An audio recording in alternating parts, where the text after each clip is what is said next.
Hi everyone, I am Annika Duffrey and welcome to World Deconstructed, where we will break down complex international topics for busy teenagers like you. Today's topic is gerrymandering.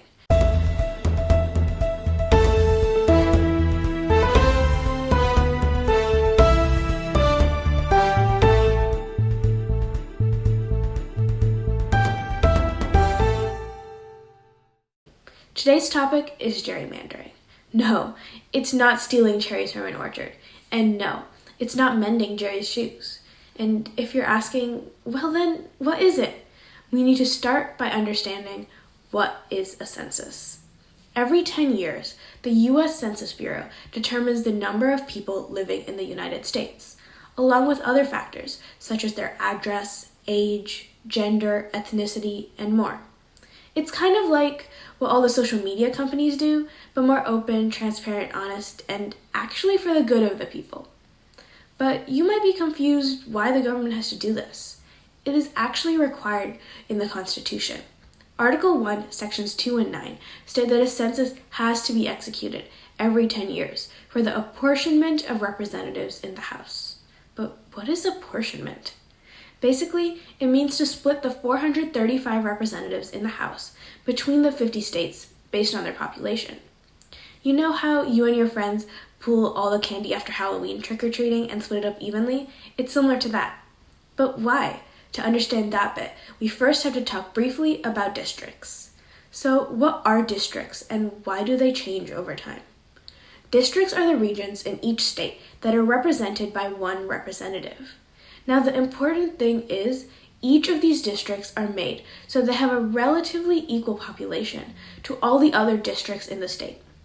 This is to ensure that every person has a relatively equal say in their government and that their vote is worth about the same regardless of where they live.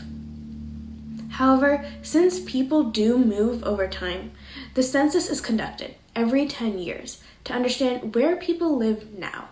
And because of the changes in population between states and districts, the districts have to change in order to make sure the population in each district stays about the same. Now, when talking at the federal level, this process has two major steps. The first is determining how many representatives are there per state, called apportionment, and the second is changing the districts in each state, called redistricting. Apportionment is done first, and essentially the new populations of each state are used to determine how many representatives each state gets. For example, if California has about 1/10 of the population of the whole US, then it would get about 1/10 of the total representatives. Afterward, to divide the state up for however many representatives they have from apportionment, different states have different processes for determining and approving the new districts. 6 states have a small enough population that they have only one congressional district for the whole state. Arkansas is unique and has a committee comprised of the governor, attorney general, and secretary of state for Arkansas that decides the districts. And for 25 other states, the new districts are determined by the state legislature or state government. However, this can often lead to political bias in creating the new districts. And in order to overcome this, 13 states allow an independent or bipartisan group to decide the districts. 5 other states allow an independent commission to determine the districts, but the maps still have to be approved by the state legislature.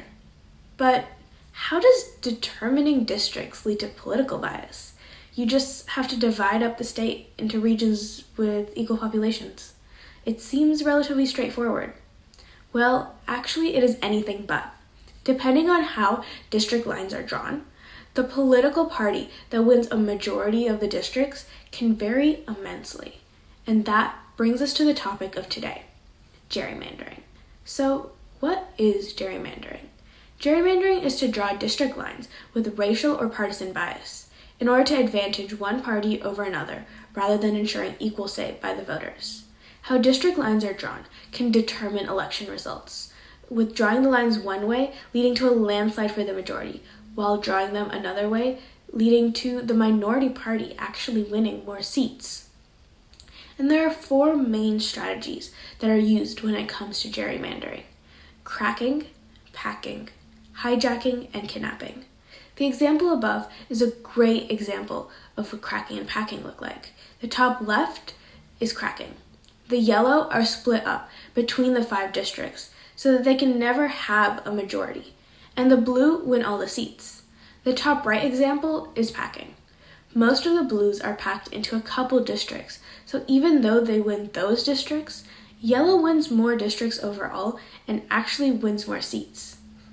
Like when your mom made you eat every piece of broccoli when she made broccoli pasta, and you would try to figure out what is a better choice.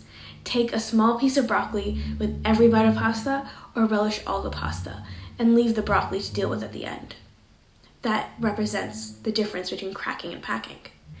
And another way is kidnapping, which is when a current representative lives in a new district, forcing them to campaign and make themselves known to a whole new set of voters. And this is like when your mom surprises you and throws in peas in the pasta instead of broccoli, and you have to figure out a whole new strategy all over again. And lastly, hijacking is when 2 districts are redrawn such that 2 current representatives have to run against each other. And here, your mom pulls off the ultimate: throws in peas and broccoli, both in the pasta for you to deal with. Nefarious, Mom. Nefarious.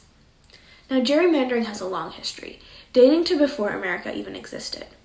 Historical records show examples of gerrymandering in 18th century England, and the practice traveled to the colonies early in their history.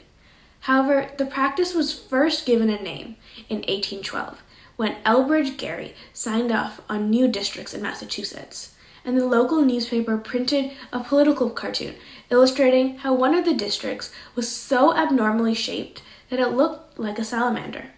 This led the newspaper to combine Gerry and salamander and name the process gerrymandering. And this practice continued in the following decades, increasing and decreasing in extremeness, and as tensions between the major parties increased and decreased as well.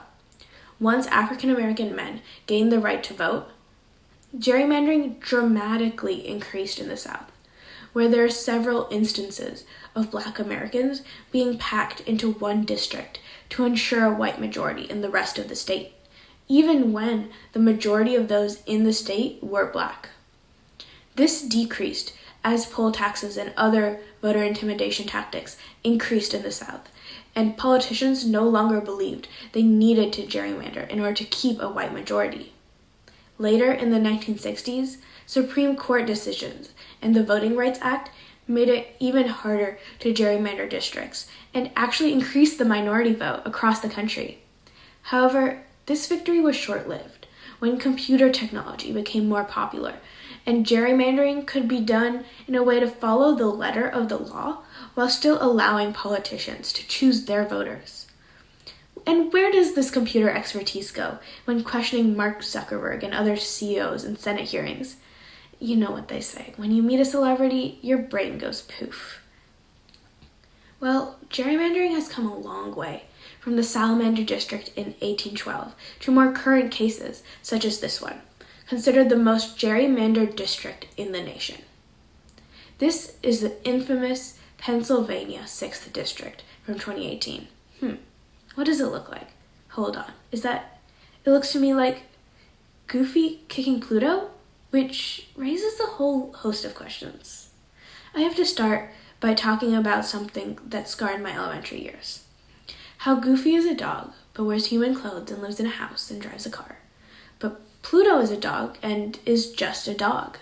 Disney, what were you guys thinking? You have single-handedly contributed to the scarred childhood of generations of kids. Second, what is with dog-on-dog violence in this district? There is deeper symbolism here than Dan Brown can muster in Da Vinci's Code. And what is with picking on Disney characters? They are about wonder and innocence and childhood, and should have nothing to do with politics. Oh, but wait. Florida threw that out already. Speaking of, DeSantis, maybe you should hire staff from Penn 6th. At least they didn't get outsmarted by Disney and got theirs done. In fact, things have gone so out of hand that many of these districts out there Someone with a lot of time put an entire alphabet together using just gerrymandered districts. Now that is how you know things have gotten really bad, when there's a font. Now, just to be fair, drawing district lines is a very, very difficult process. Not all weirdly shaped districts are gerrymandered, and not all gerrymandered districts are weirdly shaped. In fact, you can try to gerrymander yourself to power in this awesome game from our friends at the New York Times. The link is in the description below, but be careful, it's very addictive. Now, both parties, a majority of people agree that the perils are real for gerrymandering, and they want action to be taken.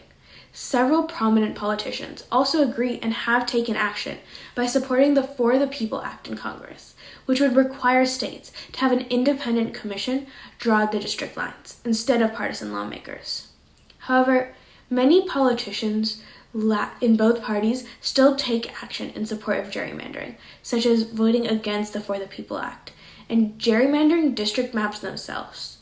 And since those in power benefit the most from gerrymandering, it is even more unlikely the majority of them will take action against this process.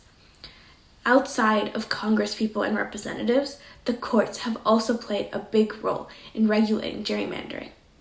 The U.S. Supreme Court has ruled that redistricting that discriminates on racial or ethnic grounds is unconstitutional. However, it has been reluctant to issue a similarly strong ruling for partisan redistricting. It has ruled that excessive partisan redistricting violates the Constitution. But without clear guidelines about what constitutes excessive, this ruling cannot be enforced. More recently, North Carolina Supreme Court ruled that courts could not control district maps in North Carolina, allowing gerrymandered maps to be implemented.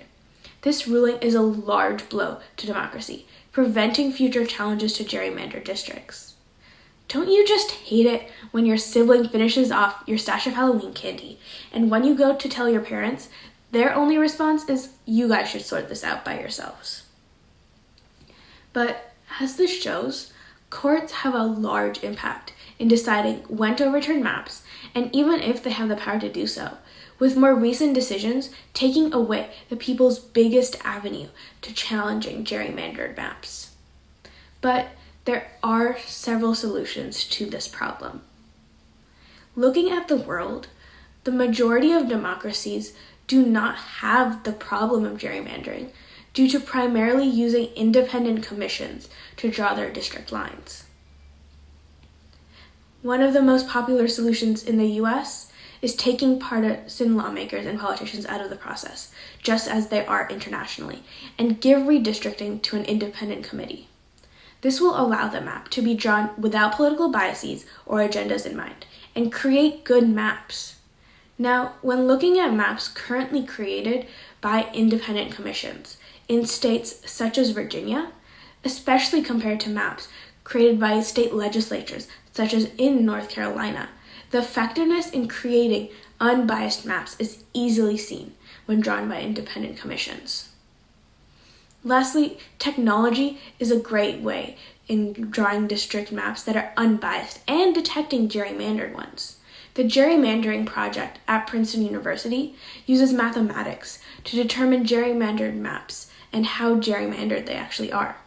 And mathematicians have also created algorithms to redraw maps so that they have the least gerrymandering possible and best represent the state as a whole. So even if you are not a STEM person, you still gotta take those math classes. Well, that was a lot of information, but there you have it, a crash course on gerrymandering. If you want to learn more about this topic, check out these links to the U.S. Supreme Court cases, several think tank and news articles further exploring the topic, all in the description below. And if you want to get involved and make your voice heard, call or email your congresspeople and senators. Or even better, go old school and write them a letter using that gerrymander font. Don't know who they are? Check out the resources in the description below to find out and contact them easily. Are there any other topics or news articles you guys want broken down? any suggestions or recommendations on how we can make this show better for you, share your comments down below and we'll get right on it. Don't forget to like and subscribe and turn on notifications. Also, share this episode with your friends when it's out. See you next time.